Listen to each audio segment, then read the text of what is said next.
दर्रा लद्दाख के अंदर है, तो फिर सिपकिल्ला दर्रा कहाँ पे आता है? हिमाचल प्रदेश में। सिपकिल्ला दर्रा कहाँ पे है? हिमाचल प्रदेश में। चलो ठीक है, सिपकिल्ला दर्रा हिमाचल में, तो फिर बताइए कि रोहतांग दर्रा कहाँ पे है? ये भी हिमाचल में ही है। उसके बाद नाथुला दर्रा कहाँ पे है? तो ये आपका सिक्किम में आ जाता है। नाथुला दर्रा कहाँ पे? सिक्किम में। ठीक है, उसके बाद में फिर और भी थी बातें तो, लेकिन इतनी काफी है एक बार। अब ये बताइए कि दर्रों के बाद में भारत के 4 भौतिक प्रदेश पढ़ रहे थे अपन। भारत में कितने भौतिक प्रदेश हैं? 4। और 4 भौतिक प्रदेश में से पहला पहला भौतिक प्रदेश था उत्तर पर्वतीय प्रदेश। कौन सा था? उत्तर पर्वतीय प्रदेश। इसकी चर्चा अपन ने कर ली। उत्तर पर्वतीय प्रदेश के बाद में सेकंड नंबर पे आता है उत्तर भारत का विशाल मैदान। बोलो कौन सा आता है? उत्तर भारत का विशाल मैदान, या फिर आप कह सकते हैं उत्तर भारत का वृत्त मैदान। उत्तर भारत के विशाल मैदान से क्या क्या प्रश्न बनने वाले हैं वो अपन देखते हैं। पहली बात तो ये है कि उत्तर भारत का विशाल मैदान बोले तो है किधर से किधर। आप देखते हैं कि ये अपना आ गया इंडिया वाला हिस्सा, इधर से अपना ये राजस्थान वाला हिस्सा, पूरा का पूरा ये अपन देख पा रहे हैं। इधर से सिक्किम वाला, फिर पूरा का पूरा यूं और ऐसे करके ये आ जाएगा। ऊपर तो रह गया कौन सा पार्ट? हिमालय इधर तो। और हिमालय के बाद में ये जो बच गया, इधर से नीचे प्रायद्वीप पठार आ जाएगा, और ये बीच में जो दिख रहा है इसे क्या कहेंगे? उत्तर भारत का विशाल मैदान। उत्तर भारत के विशाल मैदान में अगर अपन देखेंगे तो अपने पास कई सारे भाग आते हैं।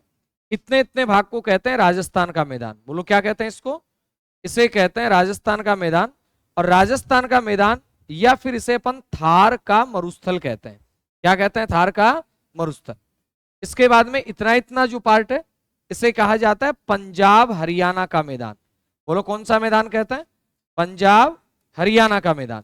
और पंजाब हरियाणा का जो मैदान है ये स्पेशल कौन सी नदी के द्वारा बना हुआ है? तो सिंधु नदी के द्वारा। कौन सी नदी के द्वारा? सिंधु। तो इसे अपन सिंधु नदी का मैदान भी कह सकते हैं। उसके बाद में ये जो पूरा रह जाता है इसे कहा जाता है गंगा का मैदान। कौन सा मैदान कहते हैं इसको? और गंगा के मैदान के बाद में इधर जो रह जाता है इसे कहते हैं ब्रह्मपुत्र का मैदान। बोलो कौन सा मैदान कहेंगे? ब्रह्मपुत्र। यानी सिंधु नदी का मैदान, गंगा नदी का मैदान, ब्रह्मपुत्र नदी का मैदान, और इधर वाला जो पार्ट है इसे कहते हैं राजस्थान का मैदान या फिर थार का मरुस्थल। अब जो पूरा का पूरा मैदानी प्रदेश है इसमें 5 शब्द हैं वो आपको याद रखने हैं। 5। हिमालय में सबसे नीचे कौन सा हिमालय का पार्ट आया था भाई? सबसे ऊपर ऊपर तो कौन सा हिमालय था बताओ? ट्रांस हिमालय। ट्रांस हिमालय के ठीक नीचे कौन सा हिमालय था? ट्रांस हिमालय के ठीक नीचे बताओ कौन सा हिमालय था? अरे बोल भी जाया करो। ट्रांस हिमालय के नीचे था महान हिमालय। कौन सा हिमालय? महान हिमालय के नीचे कौन सा था? तो आप कहेंगे मध्य हिमालय। मध्य हिमालय के नीचे कौन सा था? तो आप कहेंगे शिवालिक। और शिवालिक के नीचे आता है उत्तर भारत का विशाल मैदान। यानी अब ये मैदान प्रदेश आ गया पूरा का पूरा। कौन सा? मैदान। तो शिवालिक पर्वत जहां भी खत्म होता है, ये जैसे शिवालिक है, इस शिवालिक के ठीक नीचे कंकड़ पत्थर का मैदान आता है। किसका मैदान? और ये जो कंकड़ पत्थर का एरिया आता है पूरा का पूरा, इसे नाम दिया जाता है भाबर। क्या नाम देता है? भाबर। प्रश्न बनेगा कि भाबर क्या है? तो आपका उत्तर बनेगा शिवालिक के दक्षिण में कंकड़ पत्थर युक्त क्षेत्र, ये क्या कहलाता है? भाबर कहलाता है। और इसी भाबर में वे एक बात और याद रखनी है कि नदियां जो होती हैं छोटी छोटी, ये विलुप्त हो जाती हैं। छोटी छोटी नदियां क्या हो जाती हैं? विलुप्त। कौन से भाग में? भाबर में। भाबर से नीचे इनका क्रम पूछा जाता है कई बार, उत्तर से दक्षिण इनका क्रम व्यवस्थित करो। तो भाबर से ठीक नीचे वाला भाग जो दलदली क्षेत्र होता है उसे क्या कहते हैं? तराई कहते हैं। भाबर, भाबर के नीचे तराई, तराई भाबर के ठीक नीचे है, ये दलदली क्षेत्र है। बोलो कैसा क्षेत्र है? दलदली। क्यों है?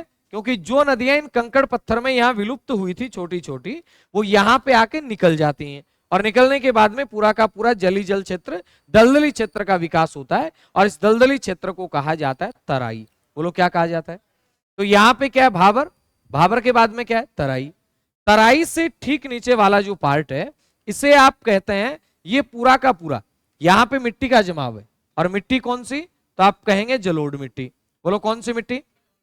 जलोढ़ मिट्टी के 2 प्रकार है। मैदान किससे बनता है? मिट्टी से बनता है। पूरा का पूरा उत्तर भारत का विशाल मैदान सिंधु नदी ने बनाया, गंगा नदी ने बनाया, इधर से ब्रह्मपुत्र नदी ने।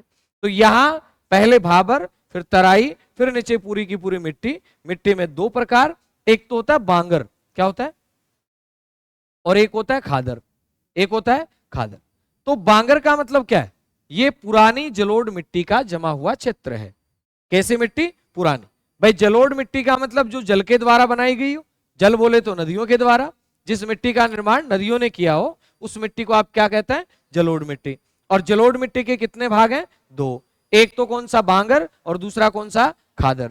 बांगर मिट्टी है ये कैसी है, तो आपका उत्तर आएगा पुरानी जलोढ़ मिट्टी। कैसी मिट्टी है, पुरानी जलोढ़। और खादर कैसी है, तो आप कहेंगे नई जलोढ़। खादर कैसी है, नई जलोढ़। बांगर पुरानी है तो इसका ऊंचा उठा हुआ भाग रहता है, इसलिए यहां पर बाढ़ का कोई प्रभाव नहीं देखा जाता। और इस वाले भाग में थोड़ा नीचे रहता है मिट्टी का जमाव, तो यहां पर प्रत्येक वर्ष बाढ़ आ जाती है। क्या जाती है, प्रत्येक वर्ष बाढ़। बांगर मिट्टी का ज्यादा जमाव देखा जाता है कहां पे, उत्तर प्रदेश में। और खादर मिट्टी का ज्यादा जमाव कहां देखा जाता है, बिहार के अंदर। कहां पे, बिहार। इनका उत्तर से दक्षिण क्रम आपसे पूछा जाए, पहले नंबर पे क्या बताओगे, भाबर।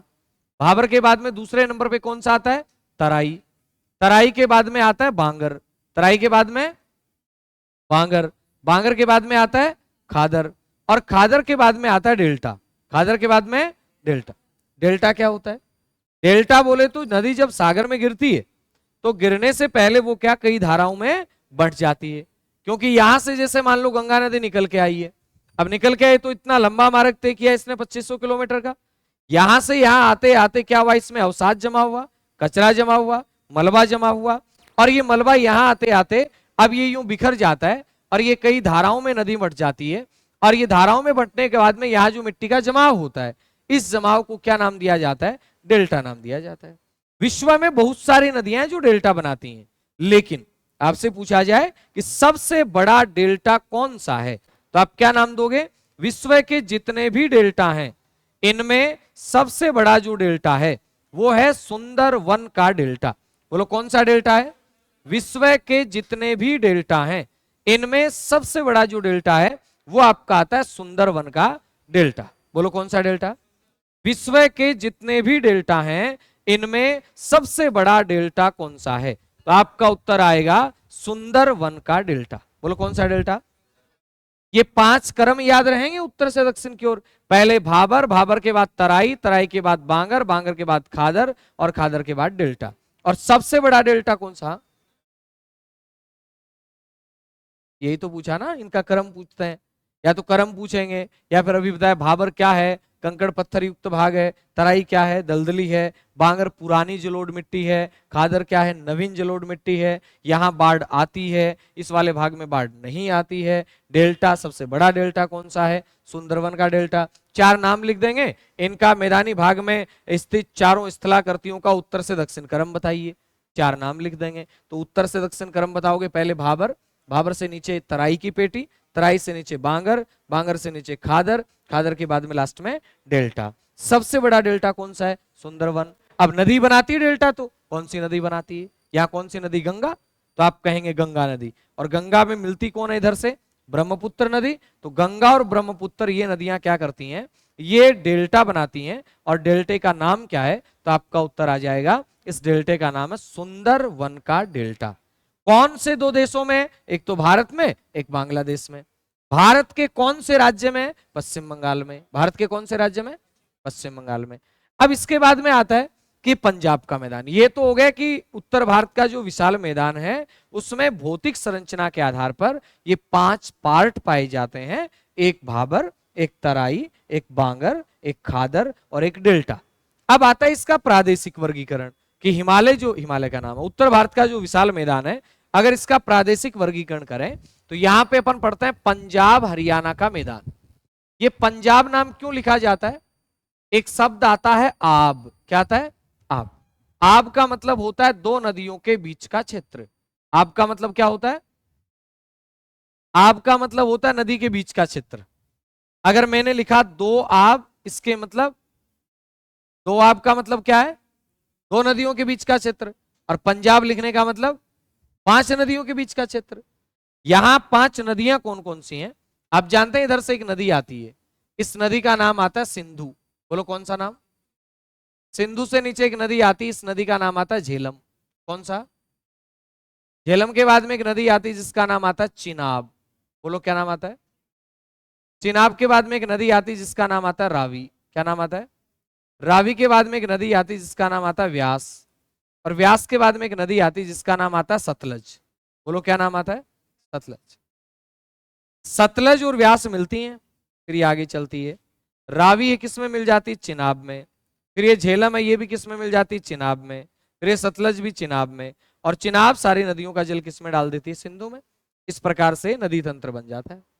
अब इस नदी तंत्र में आपको याद एक ही बात रखनी है, यानी प्रश्न बनेगा यहां पाए जाने वाले जो प्रमुख दोआब हैं ये कौन कौन से हैं, यानी यहां पाए जाने वाले प्रमुख जो दोआब हैं वो कौन कौन से हैं। दोआब, दोआब का मतलब दो नदियों के बीच का क्षेत्र। नाम पूछा जाता है, जैसे क्या पूछा जाएगा? सिंध दोआब किन दो नदियों के बीच में है? तो आपका उत्तर आएगा सिंध दोआब है, आइए सिंधु और झेलम के बीच में। सिंध दोआब कौन सी दो नदियों के बीच में? तो आपका उत्तर बनेगा सिंधु और झेलम के बीच में। फिर पूछेगा चाज दोआब किन दो नदियों के बीच में है? तो आप क्या कहोगे? चाज दोआब झेलम और चिनाब के बीच में है। चाज दोआब किस किस के बीच में? झेलम और चिनाब के बीच में। फिर चिनाब और रावी, इनके बीच में आता है रचना दोआब या रेचना दोआब। रेचना दोआब बोलो किस किस के बीच में है? तो आप कहेंगे चिनाब और रावी के बीच में है। रावी और व्यास के बीच में कौन सा दोआब है? आपका उत्तर आएगा बारी दोआब। यानी बारी दोआब किस किस के बीच में है? तो आपका उत्तर बनेगा रावी और व्यास के बीच में है। उसके बाद में व्यास और सतलज, इनके बीच में आता है जो दोआब, उसे कहते हैं विस्त दोआब। कौन सा दोआब कहते हैं? विस्त दोआब। तो यहां पंजाब हरियाणा के मैदान में केवल आपको 5 दोआब याद करने हैं। एक दोआब कौन सा? सिंध दोआब। सिंध दोआब किस किस के बीच में आ रहा है? कौन सी दो नदियों के बीच में? सिंधु और सतलज, सॉरी झेलम के बीच में। इसके बाद में चाज दोआब, झेलम और चिनाब के बीच में। रेचना दोआब, रावी और चिनाब, इनमें नाम मिले हुए हैं। विस्त दोआब का मतलब व्यास और सतलज के बीच में। इसके बाद बारी दोआब का मतलब व्यास और रावी के बीच में। इसके बाद रेचना दोआब रावी और चिनाब के बीच में। चाज दोआब चिनाब और झेलम के बीच में। और सिंध दोआब सिंध और झेलम के बीच में। कौन से मैदान में है? तो आप कहेंगे पंजाब हरियाणा का मैदान। पंजाब हरियाणा के मैदान के बाद में ये इधर से आता है राजस्थान का मैदान। अब नाम इसका राजस्थान का मैदान है, लेकिन मुख्य रूप से ये पूरा का पूरा जो मरुस्थल है इसको कवर करता है। अपन कहते हैं थार का मरुस्थल। विश्व में बहुत सारे मरुस्थल हैं, है ना, लेकिन उन मरुस्थलों में अगर आपसे पूछा जाए कि सर्वाधिक जैव विविधता, क्या याद रखना है? सर्वाधिक जैव विविधता यानी बायोडाइवर्सिटी अगर किसी मरुस्थल में ज्यादा है तो वो कौन सा मरुस्थल है? थार का मरुस्थल है। बायोडाइवर्सिटी भी ज्यादा है और पॉपुलेशन डेंसिटी भी ज्यादा है, यानी विश्व के सभी मरुस्थलों में सर्वाधिक जनघनत्व वाला, सर्वाधिक बसाव वाला, सर्वाधिक जैव विविधता वाला मरुस्थल कौन सा है? थार का। तो विश्व का सबसे बड़ा मरुस्थल कौन सा है? सहारा का मरुस्थल। विश्व का सबसे बड़ा सहारा कहां पे आता है? अफ्रीका में। विश्व का सबसे सूखा मरुस्थल कौन सा है? अटाकामा। अटाकामा दक्षिण अमेरिका में आता है। विश्व का सबसे ज्यादा जैव विविधता वाला थार का मरुस्थल। अब मैं आपसे पूछूं कि थार का मरुस्थल कितने देशों में? 2 में है। एक तो पाकिस्तान में और दूसरा कहां पे? भारत में।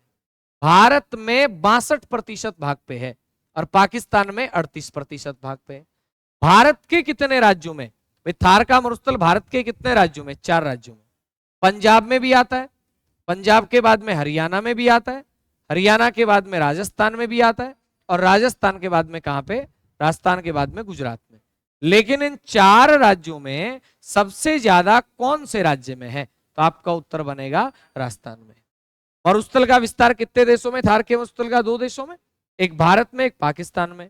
भारत के अंदर कितना परसेंट है? 62% है। पाकिस्तान में कितना है? 38% है।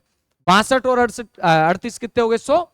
अब भारत के कितने राज्यों में? 4 में है, और 4 में सबसे ज्यादा लगभग 94%, 93.50%, ये अकेले कहां पे? राजस्थान में है। 4 राज्य हैं कौन कौन से? पंजाब, हरियाणा, राजस्थान, गुजरात। कौन से मरुस्थल की बात कर रहे हैं? थार के मरुस्थल की। थार का मरुस्थल से 2 प्रश्न और विशेष बन रहे हैं, सर्वाधिक जैव विविधता वाला और एक सर्वाधिक जनघनत्व वाला मरुस्थल। इसके बाद में आता गंगा का मैदान। बोलो कौन सा मैदान? और गंगा का मैदान जैसा कि अभी अपन भारत का मानचित्र देख रहे थे इस प्रकार से है। ये सिक्किम वाला हिस्सा आ गया और ये अपना आ गया। अब गंगा के मैदान को अगर अपन देखें, इधर से तो आ गया पूरा हिमालय, ये पूरा तो हिमालय क्षेत्र है। इधर हिमालय के बाद में अपन बात कर रहे हैं तो ये इधर अपन ने देख लिया, पंजाब हरियाणा का मैदान अलग आ गया, राजस्थान का मैदान अलग आ गया। अब ये बचा हुआ इतना इतना जो पार्ट है इसे कहते हैं गंगा का मैदान। और गंगा के मैदान को भी 3 भागों में बांटा जाता है। बोलो कितने भागों में? एक तो आता है ऊपरी गंगा का मैदान। कौन सी गंगा का? ऊपरी गंगा का मैदान। और ऊपरी गंगा के मैदान के बाद में एक आता है मध्य गंगा का मैदान। मध्य में आ जाएगा तो मध्य गंगा का मैदान। और मध्य गंगा के मैदान के बाद में एक आता है निचली गंगा का मैदान। यानी गंगा के मैदान के कितने पार्ट किए बने? 3। ऊपरी गंगा का मैदान, मध्य गंगा का मैदान और एक कौन सा आता है? निचली गंगा का मैदान। और इसके बाद में इधर से आप जानते हैं कि पूरी की पूरी ब्रह्मपुत्र नदी आती है और ब्रह्मपुत्र नदी का मैदान कहां पे बना हुआ है? असम में। इसलिए इसको क्या कहते हैं अपन? असम का मैदान। कौन सा मैदान कहते हैं? असम का मैदान कौन सी नदी बनाती है? ब्रह्मपुत्र नदी बनाती है। तो इससे आप क्या कह सकते हैं? ब्रह्मपुत्र का मैदान। अब ये 3 भाग हैं, ऊपरी गंगा का, मध्य गंगा का, निचली गंगा का। बोलो कितने पार्ट हो गए? 3। ऊपरी गंगा का मैदान, मध्य गंगा का मैदान और निचली गंगा का मैदान। लग जा दो, क्या हो रहा है? 3 हो गए। 3 के अंदर देखना, सबसे पहले ऊपरी गंगा का मैदान, इसका ज्यादा जो विस्तार है वो यूपी में है। कहां पे इसका ज्यादा विस्तार? इस वाले का यूपी बिहार दोनों में है। और निचली गंगा का मैदान मुख्य रूप से पश्चिम बंगाल में। कहां पे? ये वाला कहां पे? यूपी में भी है प्लस में बिहार में भी है। और ये वाला कहां पे? यूपी में। दिल्ली से लेके इलाहाबाद तक फैला हुआ है, इलाहाबाद से लेके फरक्का तक, फिर फरक्का से आगे तक। ऊपर वाले गंगा के मैदान में इसके कुछ एक पार्ट आते हैं। प्रश्न आ जाए कि आगरा का मैदान ये गंगा के मैदान का हिस्सा है, लेकिन गंगा के मैदान में कौन सी गंगा का? ऊपरी गंगा का। उसके बाद में एक आता है अवध का मैदान। बोलो कौन सा मैदान? अवध का मैदान। ये किसका है? ये भी गंगा के मैदान का हिस्सा है।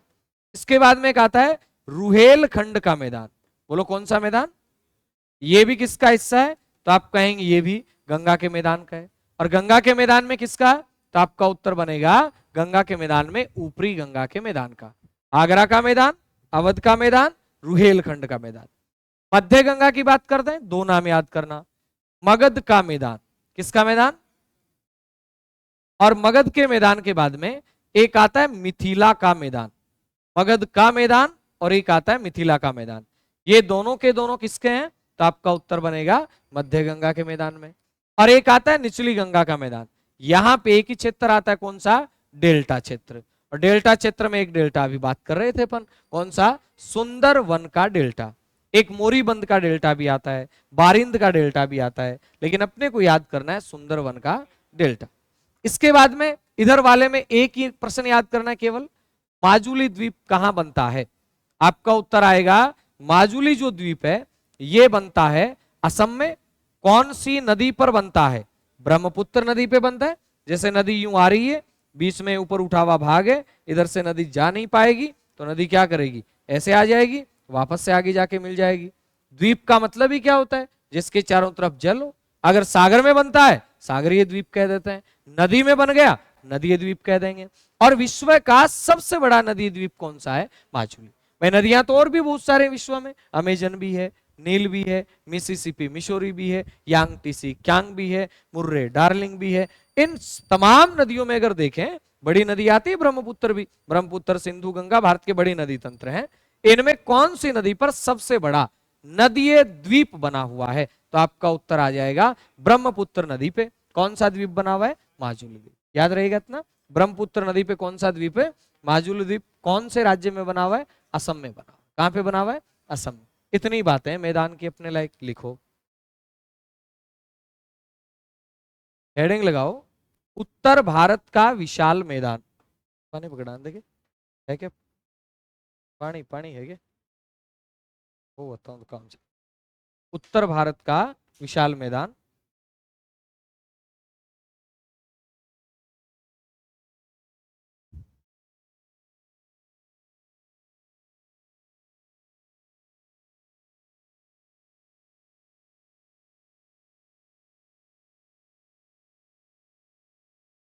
पहले लिखना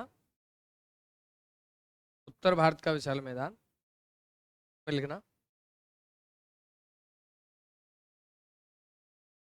भारत का सर्वाधिक घना बसा हुआ एवं उपजाऊ भौतिक प्रदेश, भारत का सर्वाधिक घना बसा हुआ एवं भारत का सर्वाधिक घना बसा हुआ एवं उपजाऊ भौतिक प्रदेश, भारत का सर्वाधिक घना बसा हुआ एवं उपजाऊ भौतिक प्रदेश उत्तर भारत का विशाल मैदान है।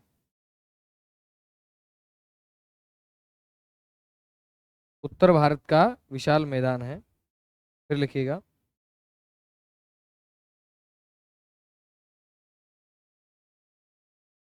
उत्तर भारत के विशाल मैदान को भौतिक संरचनाओं के आधार पर, उत्तर भारत के विशाल मैदान को, उत्तर भारत के विशाल मैदान को भौतिक संरचनाओं के आधार पर, उत्तर भारत के विशाल मैदान को भौतिक संरचनाओं के आधार पर, उत्तर भारत के विशाल मैदान को भौतिक संरचनाओं के आधार पर 5 भागों में बांटा जाता है। 5 भागों में बांटा जाता है। कितने भागों में बांटा जाता है? 5 भागों में बांटा जाता है। पहला, जिनका, लिखो 5 भागों में बांटा जाता है जिनका उत्तर से दक्षिण क्रम इस प्रकार है। 5 भागों में बांटा जाता है जिनका उत्तर से दक्षिण क्रम इस प्रकार है। जिनका उत्तर से दक्षिण क्रम इस प्रकार है। पहले पहले लिखेंगे। उत्तर से दक्षिण क्रम इस प्रकार है। 1 नंबर पे लिखिएगा भाबर। भाबर, भाबर में लिखें शिवालिक पहाड़ियों के दक्षिण में, शिवालिक पहाड़ियों के दक्षिण में, शिवालिक पहाड़ियों के दक्षिण में कंकड़ पत्थर युक्त क्षेत्र, शिवालिक पहाड़ियों के दक्षिण में कंकड़ पत्थर युक्त क्षेत्र, शिवालिक पहाड़ियों के दक्षिण में कंकड़ पत्थर युक्त क्षेत्र जहां छोटी नदियां, जहां छोटी नदियां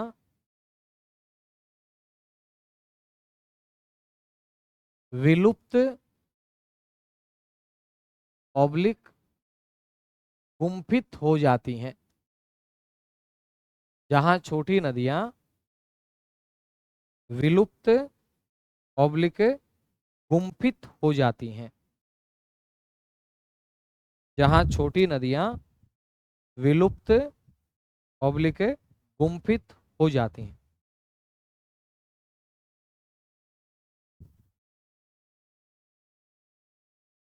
छोटी नदियां विलुप्त या गुम्फित हो जाती हैं। फिर नीचे लिखो तराई। भाबर के बाद में तराई। तराई में लिखना भाबर के दक्षिण में, भाबर के दक्षिण में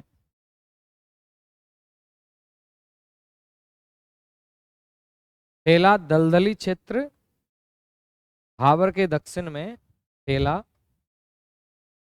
भाबर के दक्षिण में फैला दलदली क्षेत्र, भाबर के दक्षिण में फैला दलदली क्षेत्र जहां, भाबर के दक्षिण में फैला दलदली क्षेत्र जहां वो नदियां पुनः प्रकट होती हैं, भाबर के दक्षिण में फैला दलदली क्षेत्र जहां वो नदियां पुनः प्रकट होती हैं जो भाबर में विलुप्त हो गई थी, जो भाबर में विलुप्त हो गई थी, उसे क्या कहेंगे अपन? तराई कहेंगे। तो पहला भाबर हो गया, भाबर के बाद तराई हो गया। अब लिखो बांगर, 3 नंबर पे बांगर। बांगर में लिखना पुरानी जलोढ़ मिट्टी का जमाव। बांगर में पुरानी जलोढ़ मिट्टी का जमाव।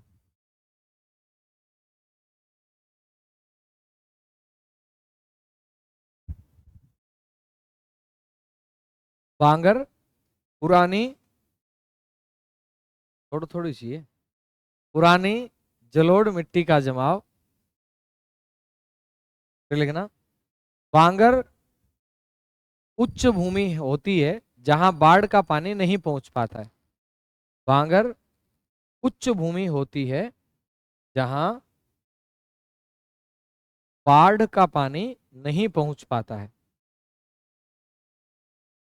बांगर उच्च भूमि होती है जहां बाढ़ का पानी नहीं पहुंच पाता है। बांगर उच्च भूमि होती है जहां बाढ़ का पानी नहीं पहुंच पाता है। कहां पे? बांगर में। बांगर में बाढ़ का पानी नहीं पहुंच पाता है। उसके बाद फिर नीचे लिखना बांगर के ठीक नीचे क्या आएगा? खादर। लिखना खादर, खादर, और खादर में लिखना खादर, खादर में लिखना नवीन जलोढ़ से बना हुआ मैदानी भाग। नवीन जलोढ़ या जलोढ़ मिट्टी लिख लो। नवीन जलोढ़ से बना मैदानी भाग।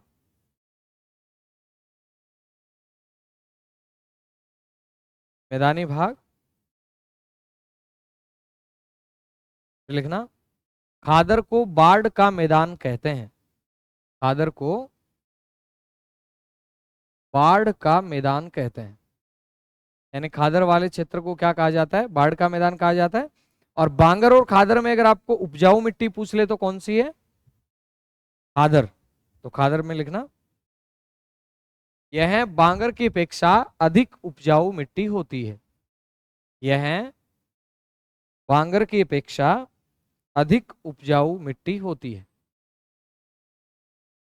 यह बांगर की अपेक्षा अधिक उपजाऊ मिट्टी होती है। कौन सी? खादर। खादर के बाद में 5 नंबर लगा के डेल्टा। नेक्स्ट क्या आएगा? डेल्टा। और डेल्टा में लिखना है डेल्टा। डेल्टा में लिखिएगा नदी, नदी की अंतिम अवस्था में, नदी की अंतिम अवस्था में बनी स्थलाकृति।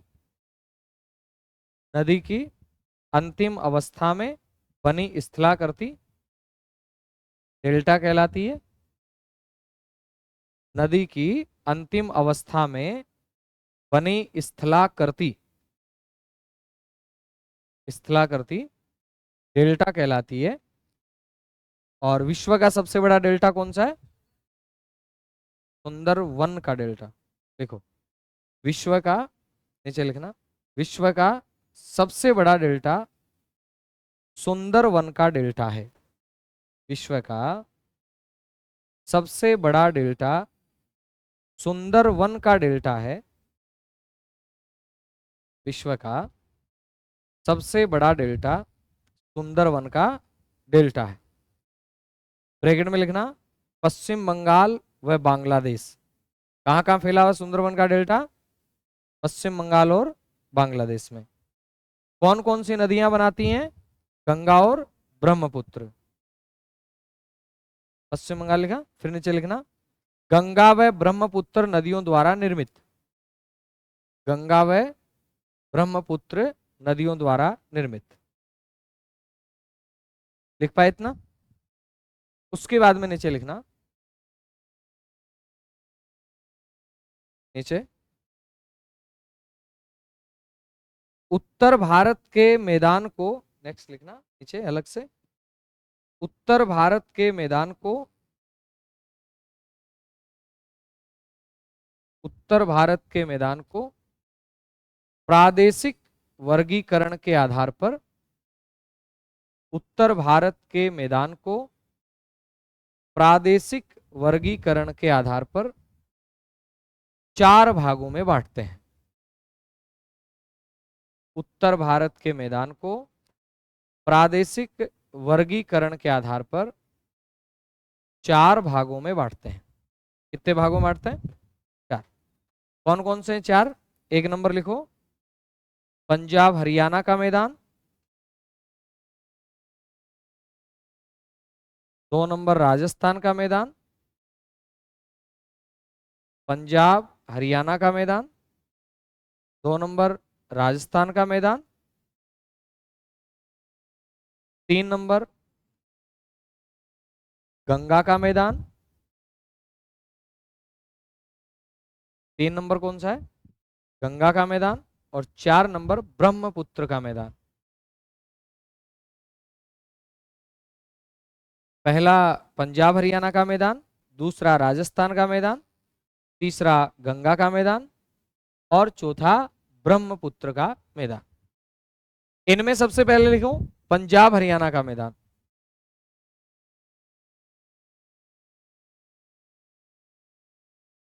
पंजाब हरियाणा का मैदान, और इसमें आगे लिखना, इस मैदान का निर्माण सिंधु और उसकी सहायक नदियों द्वारा किया गया है। इस मैदान का निर्माण सिंधु और उसकी सहायक नदियों द्वारा किया गया है। सिंधु, इस मैदान का निर्माण सिंधु और इसकी सहायक नदियों द्वारा किया गया है।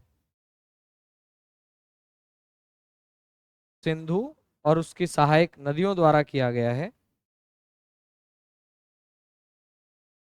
फिर लिखो, पंजाब के मैदान के प्रमुख 2 आब। पंजाब के मैदान के प्रमुख है 2 आब। पंजाब के मैदान के प्रमुख 2 आब। फिर ये चित्र बना लो एक छोटा सा। पंजाब के मैदान के प्रमुख दोआब, ये 5 दोआब हैं। सिंध दोआब कौन कौन सी 2 नदियों के बीच में है? सिंधु झेलम के बीच में। चास दोआब झेलम और चिनाब के बीच में। रेचना दोआब रावी और चिनाब के बीच में। बारी दोआब है व्यास और रावी के बीच में। और विस्त दोआब आता है व्यास और सतलज के बीच में।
लिख पाएगा? फिर नीचे लिखो, प्रमुख दोआब, ये दोआब है सारे। और नीचे एक लाइन लिखना, 2 आब। 2 आब, और 2 आब में लिखना, 2 नदियों के बीच का क्षेत्र 2 आब कहलाता है।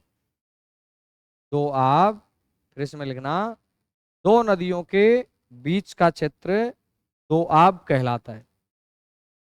दो नदियों के बीच के क्षेत्र को क्या कहते हैं? दो नदियों का बीच का क्षेत्र दोआब कहलाता है। लिख पाए इतना? उसके बाद लिखो नेक्स्ट 2 नंबर लगा के, थार का मरुस्थल ऑब्लिक राजस्थान का मैदान। थार का मरुस्थल ऑब्लिक राजस्थान का मैदान। थार का मरुस्थल ऑब्लिक राजस्थान का मैदान, इसमें लिखना नीचे। थार के मरुस्थल का विस्तार भारत व पाकिस्तान में है।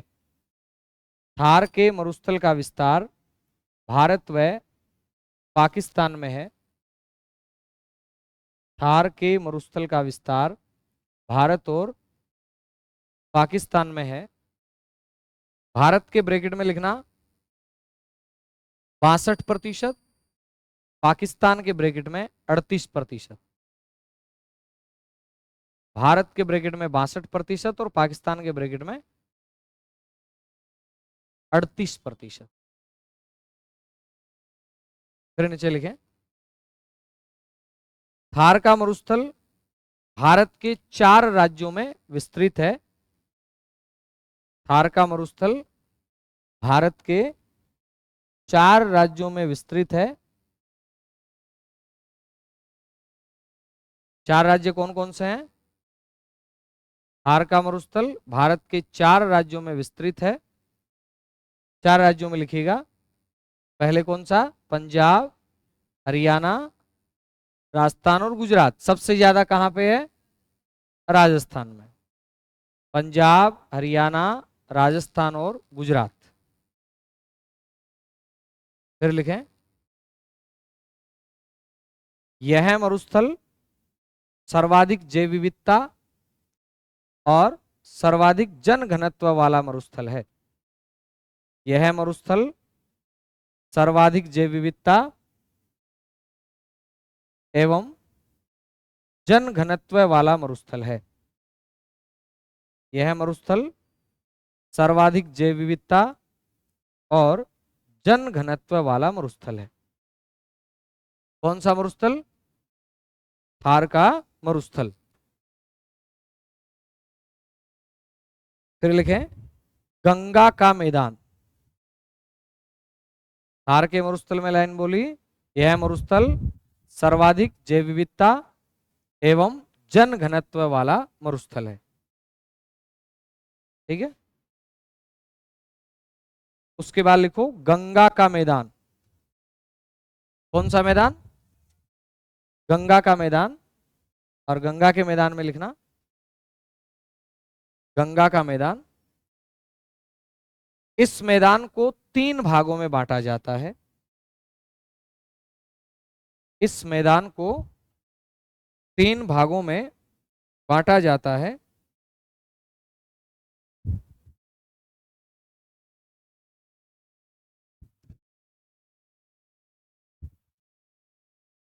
पहला, ऊपरी गंगा का मैदान।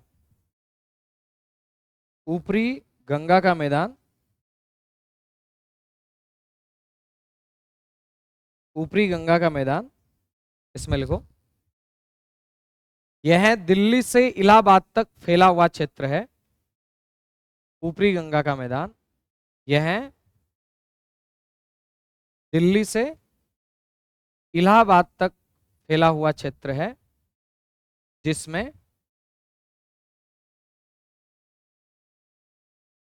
जिसमें आगरा का मैदान। यह दिल्ली से इलाहाबाद तक फैला क्षेत्र है, जिसमें आगरा का मैदान, अवध का मैदान, जिसमें आगरा का मैदान, अवध का मैदान, रुहेलखंड का मैदान, जिसमें आगरा का मैदान, अवध का मैदान, रुहेलखंड का मैदान एवं गंगा यमुना का दोआब आता है। एवं गंगा यमुना का दोआब आता है, एवं गंगा यमुना का दोआब आता है। फिर लिखो, ऊपरी गंगा का मैदान, ऊपरी गंगा का मैदान मुख्यतः उत्तर प्रदेश में है। ऊपरी गंगा का मैदान मुख्यतः कहां पे है? उत्तर प्रदेश में है।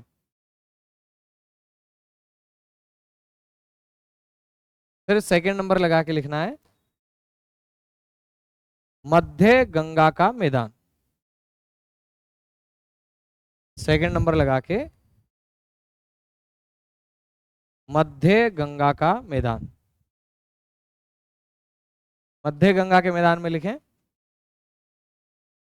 मध्य गंगा का मैदान, इसमें लिखें, यह है इलाहाबाद से, यह है इलाहाबाद से फरक्का, फरक्का लिख लो,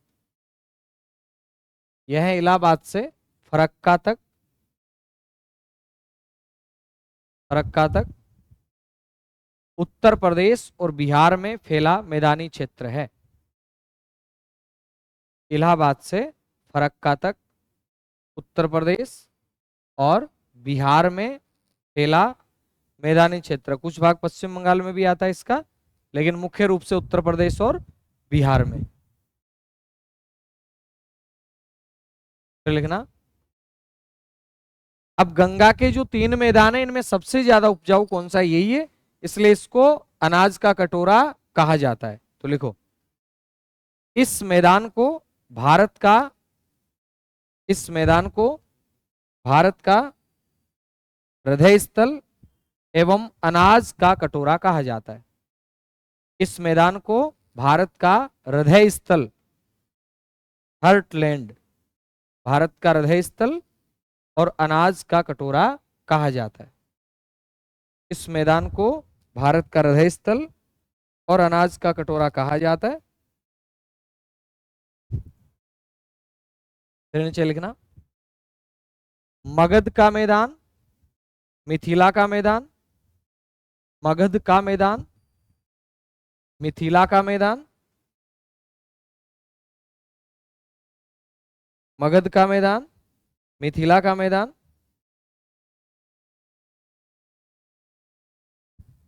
इसी के हिस्से हैं। मगध का मैदान, मिथिला का मैदान इसी के हिस्से हैं। और भारत में सबसे ज्यादा बाढ़ अगर कहीं आती है तो बिहार वाले क्षेत्र में आती है, और बिहार वाला इसी में पड़ता है। तो बाढ़ से सर्वाधिक प्रभावित क्षेत्र कौन सा है? मध्य गंगा का मैदान। और बाढ़ें क्यों आती हैं? नदियां जब अपना मार्ग बदल लें, फिक्स मार्ग पे चल रही तो बाढ़ आएगी ही नहीं, और जब ये अपना मार्ग बदल लेते हैं तो बाढ़ आती है। तो नदियों का मार्ग कौन से मैदान में ज्यादा बदलता है? मध्य गंगा में।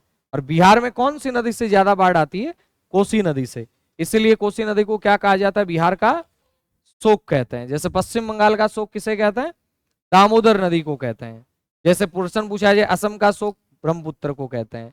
जैसे पूछा जाए अपने उड़ीसा का शोक किसे कहा जाता है? तो महानदी को कहा जाता है। जैसे राजस्थान का शोक किसे कहा जाता है? घग्गर नदी को। पहले पुराने टाइम में बाढ़ें आया करती थी, अब तो नहीं आती गंगानगर हनुमानगढ़ में, इसलिए उसे अपने राजस्थान का शोक कहते थे। तो इस वाले में एक पॉइंट और लिखेंगे, यह बाढ़ से प्रभावित क्षेत्र है, यह बाढ़ से प्रभावित मैदान है, यह बाढ़ से प्रभावित मैदान है, यह बाढ़ से प्रभावित मैदान है। उसके बाद नीचे लिखना, तीसरे नंबर लगा के, निम्न गंगा का मैदान, यह बाढ़ से प्रभावित क्षेत्र है। फिर तीसरा नंबर लगाकर लिखना, निम्न गंगा का मैदान। और निम्न गंगा के मैदान का मुख्य विस्तार कहां पे है? पश्चिम बंगाल में। लिखो, यह पश्चिम बंगाल में फैला हुआ डेल्टाई क्षेत्र है, यह पश्चिम बंगाल में फैला हुआ डेल्टाई क्षेत्र है, डेल्टाई क्षेत्र है। बस इतनी बात लिखनी है। जैसे सुंदरवन का डेल्टा, मोरीबंद का डेल्टा, 2 डेल्टा। उसके बाद लिखिए फिर 4 नंबर लगा के ब्रह्मपुत्र का मैदान। ब्रह्मपुत्र का मैदान ऑब्लिक असम का मैदान।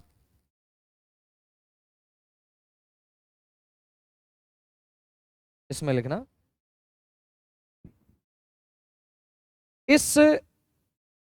इस मैदानी भाग में, इस मैदानी भाग में ब्रह्मपुत्र नदी ने, इस मैदानी भाग में ब्रह्मपुत्र नदी ने एक नदीय द्वीप का निर्माण किया है।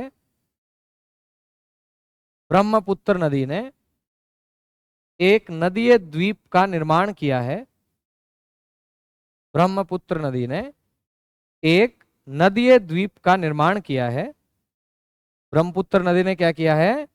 एक नदीय द्वीप का निर्माण किया है जो विश्व का सबसे बड़ा नदीय द्वीप है। जो विश्व का सबसे बड़ा नदीय द्वीप है।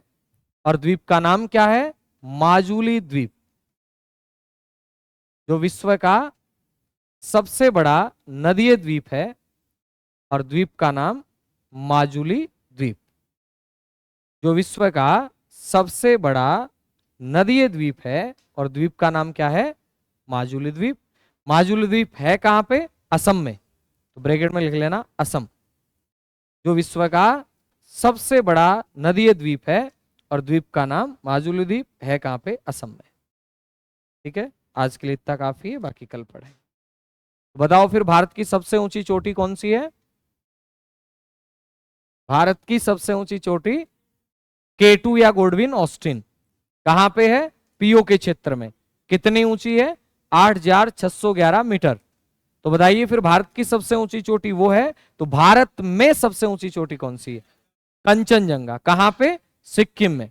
8,598 मीटर। तो भारत की उत्तर से दक्षिण लंबाई कितनी है? 3214।